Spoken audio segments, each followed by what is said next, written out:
歡迎翻到嚟黑珍珠嘅真嘢一籮籮，最近我哋收到好多四湖五海嘅朋友，係五湖四海啊！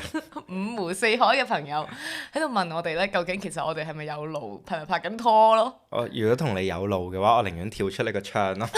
喂，你有冇諗過我嘅感受啊？你嘅感受，你應該係要好想同我一齊嘅。即係我開心嘅，係啊，你係。你執到啦。係啊。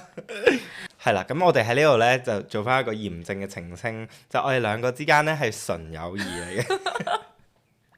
係，我都相信係純過純過歐海純咯。咁呢，今日我就帶咗一個 topic 啦，就係究竟乜嘢係友達以上戀人未滿？因為最近呢，未有一啲好唔開心嘅新聞嘅，嗰個明星即係方大同先生啦。咁就好多人討論佢同薛凱琪嘅呢個友情呢，係好純真嘅。係，我覺得係好令人羨慕嘅。係啊，佢哋係做到嗰種朋友以上，但係唔係戀人係家人嘅感覺咯，即係佢哋好個 bonding 好勁啊！但係朋友以上就好容易變成戀人㗎咯喎，究竟個界線係喺邊度呢？你覺得？首先 physically 唔可以有任何嘢咯，即係佢哋唔可以。我覺得 friends with benefit 就已經係超越咗朋友嘅界線。但係佢哋都唔係戀人嚟㗎喎。即係 you mean friends with benefit？係啊係啊。唔係戀人。咁佢哋算唔算係純朋友呢？但係佢哋做咗拍拖會做嘅嘢啊嘛，即係咁咪過咗嗰個邊界咯。即係對你嚟講，就係只要做咗拍拖應該要做嘅嘢，係就已經唔係純朋友。就會變質。即係咯，都可以係友誼，但係就會唔係純粹嘅友誼咯。對於你嚟講，就係嗰個界線超越咗嗰個肉體界限，係就唔純啦個友誼。但係都可以仲係朋友嚟㗎，即係而唔係戀人。係啊，咪 friends with benefit 咯。就唔係就唔純粹咯。就唔純粹啦。係啊。你個斟酌點係純唔純啫？係啊。哦。咁 friends with benefit 嗰個基礎都係 friend 嚟㗎嘛。咁但係我就覺得佢唔止係 friend 咁簡單，咁佢就唔係純粹嘅友誼咯。咁佢就過咗個邊界咯。OK。你覺得你點睇啊？我覺得係睇你點睇咯，就係。咩話？即係你當佢係朋友，就算你過咗個肉體嘅界限，都仲係朋友咯。只要你哋唔係戀人，你哋就係朋友咯。OK。係啊，即係如果你問我啊，friends with benefits 係可以係 friends 咯，個友誼都可以係純㗎咯。因為搏嘢就好似睇戲咁樣咯。咩話？OK。唔係，即係假設啊，即係我同你會一齊睇戲，咁我同你會一齊搏嘢。即係你覺得係個活動？係一個活動咯。即係如果你真係要咁樣定義，但係我會唔會咁樣做，我就唔會咁樣做咯。OK，即係你接受到人哋咁做。係啦，我接受到，但係我自己就唔會咯。係啦，yeah。我覺得 friends with benefit 係 friend，但係佢就係同我其他嘅 friend 唔同咯。即係佢係另外一個 tier 嚟嘅。係啊，佢就係已經唔係純友誼啊嘛，即係佢唔係純粹嘅友誼咯。咁所以佢就唔止係友誼咁簡單咯。OK。只要有肉體嘅關係，我就覺得唔純粹，就唔純樸㗎啦，係啊。咁我今日咧就其實咧就整合咗呢個問題啦，就係友達以上戀人未滿。咁我就整合咗五大啲人認為係友達以上嘅行為啦，同埋五個主要點解佢哋會成為唔到戀人嘅原因。OK。咁我依家就會問你，睇下你覺得你贊唔贊成？係啦，你贊唔贊成？咁第一個咧就係單對單食燭光晚餐或者睇午夜場嘅電影。嗱，你嗰日咪 send 咗？你嗰日問我兩個男人去飲紅酒，之後食龍蝦湯，正唔正常？我嗰日見到個 friend 就係兩個都20中歲嘅男人去燭光晚餐飲紅酒，摸住個酒杯底，跟住我就覺得哇，少少基咯。但係兩個男人會唔會飲紅酒撐台腳？跟住我發現原來係一班男人嚟。一班男人嚟。純粹佢哋對住坐啫。佢哋成班好兄弟咁樣去摸住酒杯底咯，幾有儀式感啊！其實係啊，所以我唔應該誤會佢哋係基啊。你呢個刻板印象咁，如果男同女單對單去食燭光，又唔一定燭光晚餐嘅，即係一啲有儀式感嘅餐廳，let's say 可能鋸扒或者 buffet 咁樣啦。咁你覺得算唔算已經係超越咗呢個友達以上嘅行為呢？唔算啦，就係朋友咯。就係朋友。係，亦都其實好睇你嗰陣時個氛圍嘅，嗯可以係去曖昧嗰個方向，但係我覺得我接受到係普通 friend 都可以咁做咯。咁如果係情人節嘅時候發生呢件事呢，大家都係單身嘅話，大家都係單身，咁 OK 嘅都即係當 friend 食餐飯可以啫。啊我覺得咁樣 OK 啊。呢個 situation 嘅嗰兩個人都係比較有儀式感嘅人。咁大家咁你唔係去茶餐廳食，你就係去食好㗎啦。係啊咁所以都係一個餐廳啫。所以個中間點應該係去打邊爐咯。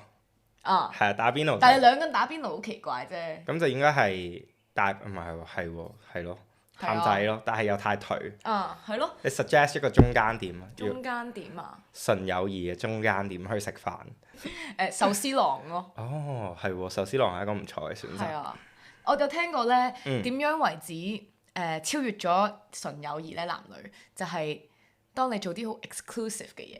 我同個 friend 討論過，嗯，咩叫 exclusive 咧？就係book 咗台咁樣食飯，咁就係好唔純友誼啦。咁如果嗰間係好難搶嘅餐廳，即係但係你又約咗佢兩個人食，咁你又 book 咗，咁嗰啲就唔計嘅。嗰啲都計。我個 friend 嘅角度就提出咗呢樣嘢，哦覺得好 exclusive 嘅，要 book 台先去嘅話咧，咁就比較唔純咯。就專為你係啦，而設啊。但其實我都覺得係 OK 嘅，因為你食飯就要 book 台㗎啦，你唔 book台你咪要 book in 要排隊咯。係咯，咁你咪要等位咯，咪係咯攞飛咯，咁樣好煩咯。係啊，所以我覺得呢個係都係 OK 嘅。咁午夜場，係午夜場咧，凌晨。如果得一場嘅話，根本都冇問題嘅，即係睇下你係咪特登有好多場揀，淨係揀午夜場咯。但係午夜場係好曖昧嘅，因為我曾經同個 ex 咧，係就係即係未一齊嘅時候，就係睇9點幾啦，嗯睇他和他的戀愛花期。 OK。咁之後咧個故事就係講男女主角錯過咗尾班車啦，之後咧就一齊咗啊嘛。之後我同佢睇完嗰出戲之後就錯過咗尾班車，地鐵嘅尾班車。係地鐵嘅尾班車，之後就一齊咗咯。咁 sweet，即係啊係完全係將電影嘅情節係啊，半套現翻落嚟。係，但係就係因為睇午夜場咯，本身都未必係好發展嘅關係咯。我覺得午夜場如果係睇鬼片會比較曖昧咯，可能。咁呢個係個片種嘅問題咯，又去到。係啊。如果午夜場去睇動漫咁樣咧， OK 㗎，我覺得有咩問題啊即係哆啦 A 夢與大雄的？OK 啊，即係卡通片。開心回憶咁。係啊，我都早排先同我個男仔 friend 睇動漫嘅午夜場11點，叫唔叫午夜場咯？叫啊叫啊。咁我覺得冇問題啊，因為真係得嗰場咯，我哋。哦，咁就唔曖昧就純嘅個友係啊誼。好，所以第一個你係通關嘅，咁第二個單獨去旅行，同房，甚至同床添。同床有冇嗰個必要啊？就係冇咯，就係你去到 check in 嘅時候，哦，你 book 咗咩？如果兩張單人床要加錢嘅喎，咁啊，同床就多咗啦。同床就多咗係啊，但係真係分開，即係可能中間有條楚河漢界咁嘛，就 OK 咯。就 OK。即係點解要拍埋先？你就咁，你同男仔 friend、女仔 friend 兩個人都唔會想同嗰張床瞓啦，無啦啦。如果要嘅話可以咯，係，如果冇得揀，係啦，係咁 OK 冇得揀嘅話但係有得就可以。揀嘅話，咁就多咗咯。嗯我覺得咁單對單就咁去旅行咧 OK 啊。 ，OK，單對單喎，男女去旅行。其實老實講有少少曖昧，但係我都試過。啊，你試過？係啊結婚得嗰個人唔係基嘅喎，但係唔係啊唔係基嘅，係啊直嘅，因為嗰陣時 exchange 啊嘛，咁所以去嗰啲 short trip 哦兩日一夜咁樣咯。咁就會單對單係，就純嘅個友誼。純嘅，純到傻。第三個就係送你翻到去屋企樓下，之後咧目送埋你入埋 lift 先走，咁就多咗咯，我覺得。就多咗啦。係啊。我細個咧試過送我一個女仔 friend 啦，去上堂定唔知乜嘢啦，咁之後我就一路送佢啦。咁其實我純粹係想同佢傾多陣偈啦。 OK。咁我就一路喺度講，一路喺度講啦。之後咧就送到佢去佢嘅目的地，仲要上埋樓添。但係佢目的地唔係屋企嚟嘅，即係某一個地方係補習社咁樣上埋樓添。之後翻去我俾人傳我係鹹豬手咯，因為我跟住佢咯。但係你唔係講嘢嘅咩？係啊，我哋傾緊偈咯。即係我中間又係咁講話，哎呀唔緊要啦，送埋你上去啦。即係佢就又話唔使啦，唔使啦哦，咁樣。咁人哋講到唔使你又，之後但係我又真係好想講埋落去，真係。但係其實咧我都係咁㗎，係即係我慣性都送人哋上車㗎，嗯，因為我純粹想傾多陣偈咯。係啊我覺得我自己行多陣冇問題，所以我就會送到佢上巴士啊、小巴啊、地鐵啊，跟住我就自己搭車走咯。送到上去冇辦法繼續傾為止係啊，因為我想一路繼續講落去。跟住我就會俾人誤會我對佢有意思咯。係啊，真係好麻煩㗎呢件事。咁我點啊？下次我同佢講，其實我淨係想傾多陣偈㗎咋咁係唔樣。緊要啦，傾埋先。即係佢就話唔使啦，唔得啊，傾埋先。唔係我通常就會話啊，我唔趕時間，我同你行埋過去咯。嗯但係會唔會俾人嗱？如果你當唔識我， ，OK，跟住頭幾次出街咁，我就話送埋你走，會啊，好多㗎。會㗎，我會覺得，如果你陪埋我搭車，我就會即係搭車就唔會啦 OK，即係送咁想傾咩？係咯，係啦。但上係車係好少。如果你想繼續傾到你話，咁我陪你搭車搭埋翻去咁樣，咁之後 too 我再 much 自己搭翻屋企。 too much，我細個會㗎喎，因為我細個住好遠咧，即係我中學同屋企好遠啦，咁所以我無論點樣都翻到屋企嘅。哦，係啦，咁我就會視乎嗰個人去邊咯。即係如果嗰個人出九龍，我就會出咗九龍之後先翻屋企咯。如果嗰個人翻大埔，我就會翻咗大埔之後先翻屋企咯。因為係咪都咁遠？係因為係咪都係一樣咯？因為我一唔係就出九龍，一唔係就翻大埔。我同你好近好似嘅 situation 就係我覺得我屋企好方便，邊度翻都差唔多咯，所以我就會你行埋過去先啦，我同你行埋，因為我邊度都有車翻屋企咯，搭的士都係幾廿蚊就咁樣咯。我就係因為每一個地方都係咯，其實同你一樣。但係你太遠，我係太近咯，太遠係太近太方便。所以送你翻屋企唔一定係對你唔順嘅個友誼。係，大家都冇諗多咗，只係可能嗰個人好健談，想同你傾多一陣偈咯。OK，好，第四點，每一日夜晚都同你煲電話粥，或者係咁 texting。你覺得要 text 即係連續 text 幾耐先代表你同嗰個人有嘢？連續係講緊即係無間斷嘅。無間斷同一個話，又唔一定同一個話題嘅，就係冇停過咯。一兩個月。一兩個月，我覺得連續 text 3日已經係過分㗎咯。真咩？即係如果佢嗰啲 texting 係開始涉及到日常啊，之後自拍啊，自拍多咗自唔拍。好自拍啦，即係影佢個餐啊，啊即係影佢個午餐咁樣俾你睇，哦，已經係唔得㗎啦。你覺得已經係超跨緊啦，跨境兒童嚟嘅。已經就嚟即係邊界嗰個係啊邊界感開始模糊啦，我就咁平時我都即係即係好如果報備感係咪？係啊，意思報備感好重啊。啊，睇下你個人係點㗎，因為我自己嗰啲咧，我同你傾緊偈，咁我就會咁啱影俾你睇我做緊啲咩咯。係啊，咁樣就好曖昧咯，我覺得。但我男女都係咁㗎喎。我如果對住即係我對佢有少少好感嘅人呢，然後我可能嗰陣時 text 緊啦，然後我食緊嘢啦，我就會問自己啊，如果我而家 send 呢個食嘢嘅圖俾佢嘅話，會唔會好曖昧？即係我就會唔 send 咯。